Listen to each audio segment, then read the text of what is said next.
right අයිබෝන් හැමෝටම ඔයාලගේ පුතේ homework වැඩ ටික මම බෝඩ් එකේ දානවා ඒ ටික ටක් ගාලා ඕගොල්ලෝ හරි වැරදි දාගෙන හරිද ඒ ටික බලලා ඒ වැඩ ටික කරගන්න right ඔයාලගේ homework ටියුට් එකේ බලන්න මෙන්න මේ පිටුව හරි මෙන්න මේ පිටුවේ ඉඳන් තමයි අපි සාකච්ඡා කරන්නේ හරිද right ඕකේ බලන්න පළවෙනි ප්‍රශ්නය ප්‍රශ්නාංක 1 ඒකේ තියෙනවා පහත වෘත්තය ඇතුළත A ලක්ෂයද. එතකොට ඔයාලට වෘත්තයක් දීලා තියෙනවා ළමයි. ඔන්න ඔය වෘත්තයේ ඇතුළත A ලක්ෂයක්. ඇතුළත කියන්නේ ළමයි මේ වගේ තැනක්. එතකොට ඔයාට මේව තිතක් දාලා A කියලා දාන්නත් පුළුවන්. හරිද? එහෙම නැත්නම් කතරයක් දාලා A කියලා ලකුණු කරන්නත් පුළුවන්. එතකොට අපි බොහෝ දුරට මෙන්න මේ තිත තියෙන එක තමයි කරන්නේ. එතකොට කතරේ දාන්න එපා. හරිද? දැම්මත් වැරද්දක් නැහැ. ඒතර තිත තියෙන එක තමයි නියම විදිය. ඒතර වෘත්තයේ ඇතුළත A ලක්ෂයක්ද වෘත්තයේ මත B ලක්ෂයක්ද? එහෙනම් වෘත්තයේ මත කියන්නේ මෙන්න මේ වගේ තැනක ඔයා B කියලා ලක්ෂයක් ලකුණු කරලා තියෙන්න ඕනේ. ඒතර වෘත්තය තුල කියන්නේ මේක, වෘත්තයේ මත කියන්නේ මේක. ඒතකොට ඕකේ දීලා නැහැ ළමයි වෘත්තයෙන් පිටත. ඒතර වෘත්තයෙන් පිටත කියන්නේ මේ වගේ තැනක්. ඒක අපි C කියලා දානවා. ඒතර මේක ඒක අහලා නැහැ. හොඳේ. හරි. චෙක් කරගන්න. ඊළඟට ප්‍රශ්නාංක 2 බලන්න ඒකේ ප්‍රශ්නාංක 2 අහලා තියෙන එක. ප්‍රශ්නාංක 2 අහන ඔයාලගෙන් 999 මිලියන 999,999,999ට එකක් එකතු කළ විට ලැබෙන සංඛ්‍යාව. හරි? මේකේ මෙහෙමනේ තියෙන්නේ 999 මිලියන. එහෙනම් අපි මුලින්ම මෙන්න මෙහෙම කලාප ටික වෙන් කරන් ඉන්නවා. හරිද බලන්න? එතකොට මේ කෙරෝලෙම කලාපය අපි ඒකක කලාපය කියලා දාගමු. හරිද? මේක දහස් කලාපය ඊළඟ එක මිලියන කලාපය. එතකොට ඒකෙන් මෙහෙට එන්නේ බිලියන කලාපය. එතකොට බිලියන මේකේ නෑනේ ළමයි. 999 මිලියන 999 මිලියන 999,000 999,000 999ට 999 ආයි තියෙනවා. ඕකට එකක් එකතු කරන්න කියලා කියන්නේ. එතකොට බලන්න මේකට එකක් එකතු කරාම මොකද වෙන්නේ? මේ ඔක්කොම බිඳු වෙලා මෙතනට එකක් එනවා. මේ සෙට් එකම බිඳු වෙනවා. හරි? ඔය විදිහට බිඳු වෙනවා. 9ට එකක් 10යි ආයි එන එක මේකට ඕම ඇවිල්ලා එකක් එනවා. එතකොට මේක මොකද්ද මේ? බිලියනේ කියලා අපි කියනවා. හොඳේ? ඕකට අපි කියන්නේ බිලියනේ. මේකෙන් පස්සේ එන කලාපේ බිලියන කලාපේනේ. එතකොට ඕක බිලියනේ කියලා තමයි අපි නම් කරන්නේ. හරිද බලන්න. එතකොට ඕකේ අහන ප්‍රශ්න ටික බලන්න. සම්මතාකාරයට ලියන්න. එතකොට ඕක සම්මතාකාරයට අපි ලියනවා කොහොමද? සම්මතාකාරයට කියලා කියන්නේ ඉලක්කම් 3 ඈඩ් කර ලියන එකටනේ. ඉලක්කම් 3 අපි ඕක ඈඩ් කර ලියනවා. එතකොට මේ බලන්න. ඉලක්කම් 3 ඈඩ් කර ලිව්වහම මෙන්න මේකේ මේ 3 මුලින්ම ලියනවා විදියට. හරිද? ඊට පස්සේ චූටි ඉඩක් තියලා ඊළඟ ඉලක්කම් 3 ලියනවා. ඊට පස්සේ ආයි ඉඩක් තියලා ආයි ඉඩක් තියලා එක ලියනවා. හරි? ඕකට කියන්නේ අපි සම්මතාකාරයට ලියනවා කියලා. මේකට කියන්නේ අපි කලාප වලට වෙන් කරලා ලියනවා කියලා. ඒක සම්මතාකාරය මෙහෙම කලාප වලට වෙන් කරලා ලියන එක ඕම. හරිද? එතකොට ඕක කියවන ආකාරය අහනවා. එහෙනම් අපි ඕක ආකාර කිහිපයකට කියවනවා. හරිද? බිලියනේ කියලා කියවන්නත් පුළුවන්. හරිද? තව සමහරක් අය ඔකට 1 බිලියනේ කියලාත් කියනවා. 1 බිලියනේ එහෙම නැත්නම් බිලියනේ. ඒතර ඔය ක්‍රම දෙකෙන් ඕනේ ක්‍රමයකට ඕක කියවන්න පුළුවන්. ඒතකොට කියවන ආකාරය ලියන්න කියනවා. හරිද? හරි. ඔය විදිහට චෙක් කරගන්න ප්‍රශ්නාංක 2. ඊළඟට බලන්න ප්‍රශ්නාංක 3. තුන්වෙනි ප්‍රශ්නය. ඒකේ තියෙනවා ළමයි AB හා C අනු සමාන ඍජුකෝණාශ්‍ර හැඩතල 3කි. A හා B වලින් දැක්වෙන භාගවල එකතුව C රූපයේ අඳුරු කර පෙන්වන්න. ඒතර පළවෙනි එකේ ওই විදිහට ඍජුකෝණාශ්‍රයක් දීලා ඒක මේ විදිහට බෙදලා තියෙනවා ළමයි කොටස් 6කට. හරිද? ඊළඟ එක බෙදලා තියෙනවා කොටස් 2කට. ওই විදිහට දීලා එකම හැඩයේ තියෙන එක ඕක බෙදලා තියෙනවා කොටස් 2කට. මේ දෙක එකතු කරන්න කියලා තියෙනවා. මේකේ එකක් පාට කරලා තියෙනවා. මේකේ තව එකක් පාට කරලා තියෙනවා. මේකේ තව එකක් පාට කරලා තියෙනවා. මේකේ මේ විදිහට එකක් පාට කරලා දීලා තියෙනවා. හරිද? එතකොට ඔයාලට පේනවද මෙන්න මේ කොටු දෙක මෙතනට ගෙනාවොත් ඔය විදිහට ගෙනාවොත් තමයි මේ සම්පූර්ණ රූපයක් පාට වෙනවා පේනවද? මේ කැලි තුනම මෙතනට එනවනේ. කොහොම? එතකොට මේක සම්පූර්ණයෙන් මොකක් වෙනවද මේකේ? මේ කොටු දෙකක් කියන්නේ එක කොටුවක් විදිහට අපි ගන්න ඕනේ. එතකොට මේකේ 3යි ඔක්කොම කොටු 6ක් පාට වෙනවා. ඒ කියන්නේ මේ මුළු ඔක්කොම පාට වෙන්න ඕනේ. හරිද? එතකොට මුළු කොටුවම පාට කරලා තියනවා නම් වැඩේ හරි. හරිද බලන්න.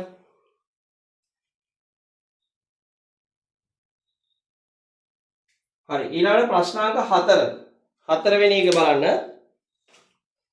ඒක කියනවා දී ඇති රූපයට ගැලපෙනසේ හිස්තැන් සම්පූර්ණ කරන්න.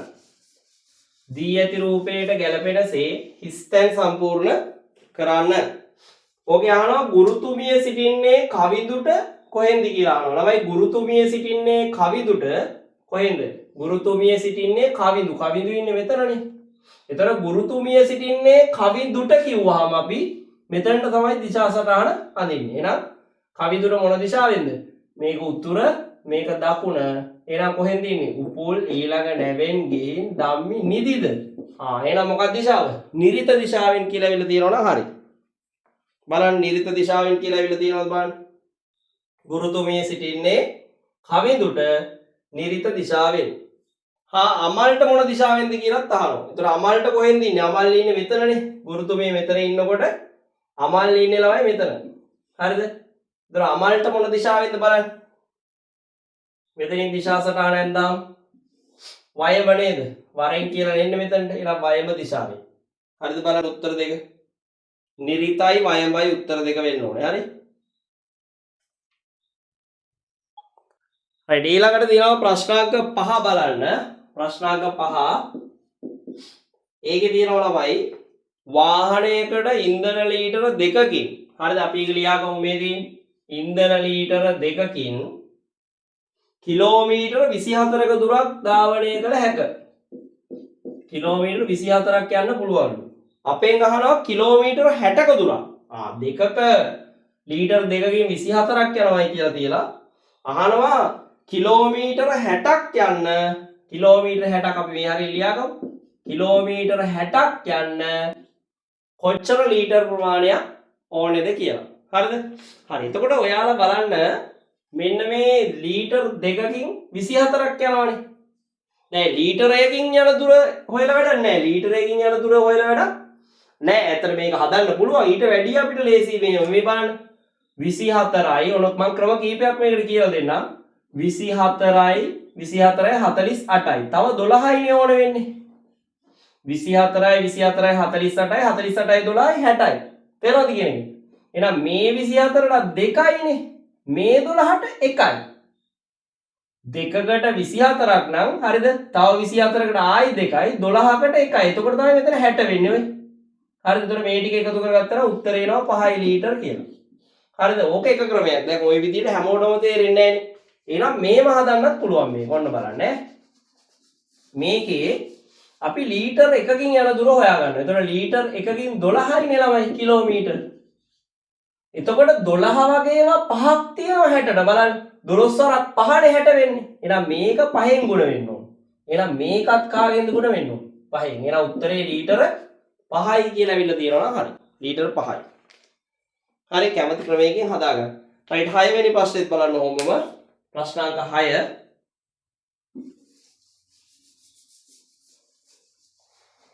ප්‍රශ්නාංක 6 තියෙනවා රාජේන්ද්‍ර සතුව වෙරළු ගෙඩි 24ක් ඇත. හරිද? මෙම වෙරළු ගෙඩි 24 සමානව ගොඩවල් වලට වෙන් කළ හැකි ආකාර දෙකක් ලියන්න. ඒතකොට මේ 24 බෙදෙන ඒවා ළමයි ඔය අහන්නේ. සාධක කියලා අපි කිව්වේ. එහෙනම් 24 බෙදෙන ඒවා. මොනවද 24 බෙදෙන ඒවා? අපිට ඕන එක ගොඩකට ගහන්න පුළුවන්. එක් වරක් 24. හරිද? ගොඩවල් 24කට ගහන්නත් පුළුවන් එක ගානේ.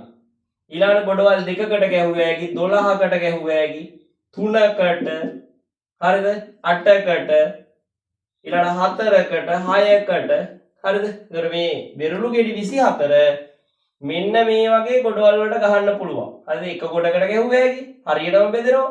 ගොඩවල් දෙකකට ගැහුවා හැකි. 3කට, 4කට, 6කට, 8කට, 12කට, 24කට. හරිද? මේවට අපි කිව්වේ 24 මොනවා කියලාද? සාධක කියලා. සාධක කියන්නේ 24 බෙදෙන සංඛ්‍යාවලට. බෙදෙන ඉලක්කම් වලට තමයි කිව්වේ අපි 24 සාධක කියලා. එතකොට මෙන්න මේ ගොඩවල් වලට මේ විදිහට ගහන්න පුළුවන්. ඕකෙන් කැමති දෙකක් ලියුවා නම් හරි. කැමති දෙකක් ලියා ගන්න. හරි.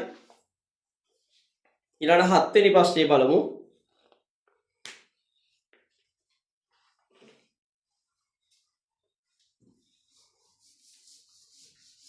ප්‍රශ්නාංක 7 බලන්න. 32 සමානයි හිස් කොටුවක් එයාගේ 5 වෙනි බලය. එතකොට ඔයාලා පුතේ මේ බලන්න 32 කියන එක්කෙනා හරිද? 32 කියන එක්කෙනා එකේව 5කින් ලිව්වට 32 වෙන්නේ නැහැ. හරිද? ඊළඟට try කරන්න දෙකේව 5කින් ලියන්න. දෙවරක් දෙවරක් දෙවරක් දෙවරක් දෙක. බලන්න 32 එනවාද කියලා. දෙවරක් දෙක 4යි. 4 වරක් දෙක 8යි. 8 වරක් දෙක 16යි. 16 වරක් දෙක 32යි. එනවනේ. එහෙනම් ඒක ආවේ නැත්නම් 3ෙන් බලන්න ඕනේ. එතකොට ගොඩාක් දුරට යන්න දෙන්නේ නැහැ. හරිද? 5කින් වගේ ඕකේ උත්තරේ එන්න හදන්නේ. එතකොට 32 කියන එක එකෙන් ගුණ කළා කියලා ආවේ නැහනේ. 32 ආවේ දෙකෙන් ගුණ කළොත්. එහෙනම් දෙකේ 5 වෙනි බලය. හරිද? එහෙනම් 32 කියන්නේ දෙකේව 5ක් එක දිගට ගුණ කළාම එන සංඛ්‍යාව. හරි? එතකොට ඔයාලට මතකයිනේ මේකට අපි කිව්වේ මොකද්ද? මේකට කියන්නේ මොකක් කියලාද? උඩින් ඉන්න කෙනා උඩ ඉන්නේ. දැන් පන්ති උගන්වනකොට මමනේ උඩ හිටියේ. එතකොට ඔයාලට ඒක මතක් කරලා දුන්නා මොකද්ද? දර්ශකය. හරිද? දර්ශනය නෙමෙයි දර්ශකය. හරිද? එතකොට දර්ශන තමයි උඩ හිටියේ. ඒක නිසා දර්ශකය කියලා තමයි අපි ඒකට කිව්වේ. උඩ තියෙන්නේ දර්ශකය. ඔයාගේ යට තිබ්බේ මොකක්ද යට තිබ්බේ ඔයාගේ? පාදය. එහෙනම් මේකට කිව්වේ අපි පාදය කියලා. හරිද? මේක පාදය මේක දර්ශකය. හරි? මතක් වෙන්න ඕනේ. right. ඊළඟ ගානට යන්න.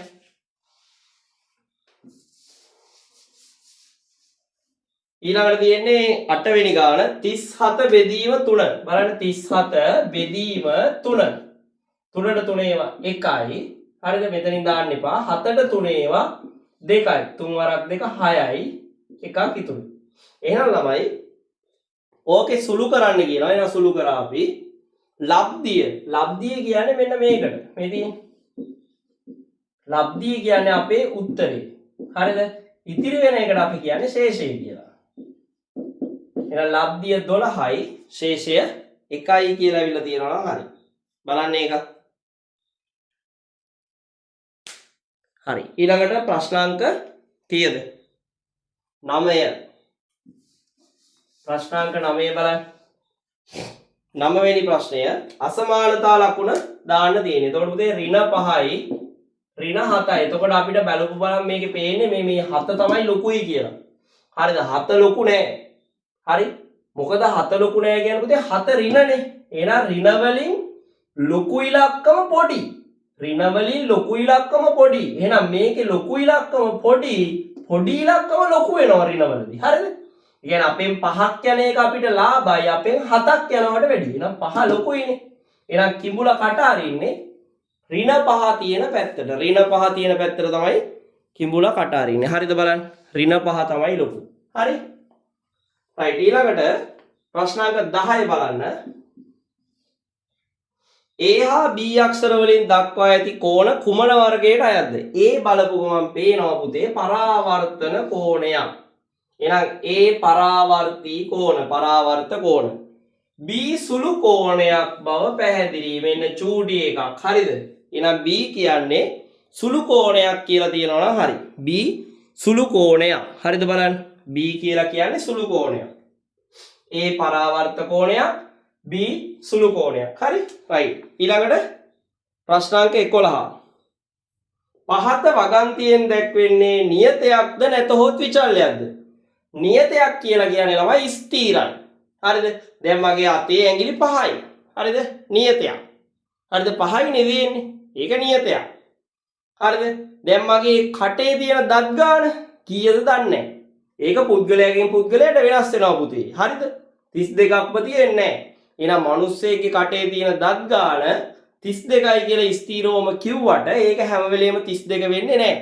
ඒක විචල්‍යයක්. ඒක වෙනස් වෙන්න පුළුවන්. හරිද? ඔයාගේ කටේ දත් 32ක් නැහැනේ. තේරුණාද? හරි. එහෙමනම් නියතයක්ද විචල්‍යයක්ද කියලා අහනවා අඹ පොකුරක ඇති අඹ ගාන. එතකොට අඹ පොකුරක තියෙන අඹ ගෙඩි ගාන මොකක් වෙනවද? ගහෙන් ගහට පුතා අඹ පොකුරක තියෙන අඹ ගාන වෙනස් වෙනවා. එහෙනම් ඒක විචල්‍යයක් කියලා අපි කියනවා. විචල්‍යයක්.